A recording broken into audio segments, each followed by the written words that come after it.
मित्रांनो, वाई, सातारा, सह्याद्री आणि रायरीच्या डोंगरापासून महाबळेश्वरपर्यंतचा मुलूख हा मौर्यांच्या ताब्यात होता. आणि हे मौर्य विजापुरी सल्तनतचे जहागीरदार होते. त्यावेळी त्यांच्याकडे 10 ते 12 हजाराचं सैन्य होतं. आणि 1647 मध्ये चंद्रराव मोरे हा गादीवर आला आणि तो महाराजांच्या विरुद्ध जाऊ लागला. महाराजांनी 12 मावळ एकत्र केलं आणि त्यामुळे चंद्ररावाच्या गादीला धक्का बसला आणि तो महाराजांच्या विरुद्ध उभा राहिला. महाराजांनी त्याला पत्र पाठवून समजवण्याचे प्रयत्नही केले, पण त्यांनी ऐकलं नाही.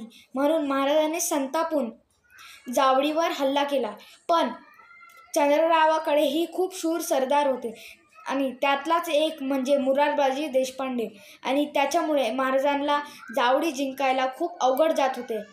पण याच वेळी चंद्रराव मोरे पळून रायरीच्या डोंगरावर लपून बसलेला.